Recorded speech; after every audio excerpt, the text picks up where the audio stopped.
জাতীয়তাবাদী যুবদলের সভাপতি আব্দুল মোনায়েম মুন্না দাবি করেছেন, চকবাজারে তাদের কর্মী সোহাগ হত্যায় সরাসরি জড়িত ৩ জনকে পুলিশ কৌশলে বাদ দিয়ে নিরপরাধ ৩ জনকে আসামি করেছে। প্রমাণাদি হাতে থাকার পরও মূল আসামিদের কেন গ্রেপ্তার করা গেল না, এ প্রশ্নও তোলেন তিনি। আমিনুল ইসলামের রিপোর্ট।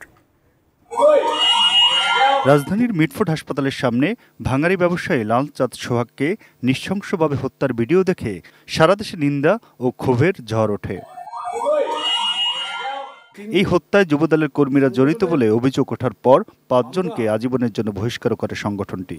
৫ জনকে গতকাল সংগঠন থেকে আজীবনের জন্য বহিষ্কার করেছি এবং আইন শৃঙ্খলা রক্ষাকারী বাহিনীকে আমরা জোর দাবি জানিয়েছি, উদাত্ত আহ্বান জানিয়েছি তাদেরকে অবিলম্বে অতি দ্রুত গ্রেফতার করে আইনের আওতায় আনার জন্য। তবে শনিবার সকালে নয়াপল্টনে বিএনপির কেন্দ্রীয় কার্যালয়ে এক সংবাদ সম্মেলনে যুবদল সভাপতি আব্দুল মোনায়েম মুন্না মামলার এজাহার থেকে আসল আসামিদের বাদ দেওয়ার অভিযোগ করেন। ৩ জনকে নিরাপরাধ ৩ জনকে এই মামলা আসামি করা হয়েছে, এটা কারা করলো?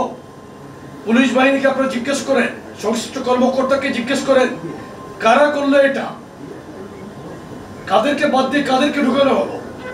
এসি কেনার কথা ভাবছেন? ভিশন দিচ্ছে যে কোনো এসিতে 15% নিশ্চিত ছাড়। এছাড়াও থাকছে মানি ব্যাক গ্যারান্টি নিশ্চয়তা। ওই ভিডিও চিত্রে কি আপনি যুবদলের কোনো একদম করে পরিচিত বা ছাত্র দলের স্বেচ্ছাসেবক দলের কাউকে আপনি দেখেছেন? এই হত্যাকাণ্ডে যাদের ভিডিও ফুটেজ দেখা গেছে তারা যুবদলের কোনো পর্যায়ের দায়িত্বশীল নেতা নন দাবি করে এই ঘটনায় সংগঠনের অবস্থান ব্যাখ্যা করে যুবদল সভাপতি বলেন, তারা যে কোনো ঘটনায় দায় অস্বীকার না করে সাংগঠনিক ব্যবস্থা নেন। গত কয়েক মাসে সারা দেশের যে কোনো জায়গা থেকে যখনই আমাদের নেতাকর্মীর বিরুদ্ধে অভিযোগ উত্থাপিত হয়েছে, আমরা অভিযোগের প্রাথমিক সত্যতা পেলেই চূড়ান্ত ব্যবস্থা গ্রহণ করেছি। গত প্রায় 1 বছরে আমরা আমাদের হাজারো নেতাকর্মীকে বহিষ্কার করেছি। আমরা কোথাও দায় এড়ানোর রাজনীতি করিনি, আমরা কোনো ঘটনা ঘটলে অস্বীকার করিনি। এদিকে জাতীয় প্রেস ক্লাবের সামনে এক সমাবেশে বিএনপি চেয়ারপারসনের উপদেষ্টা জয়নুল আবেদিন ফারুক অভিযোগ করেন, ফেব্রুয়ারিতে নির্বাচনকে ব্যাহত করতে চক্রান্ত চলছে।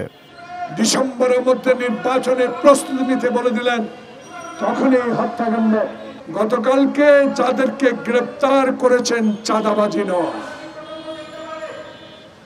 মূল হোতাকে কারা এই কাণ্ড ঘটিয়েছে তাদেরকে বাইর করতে হবে।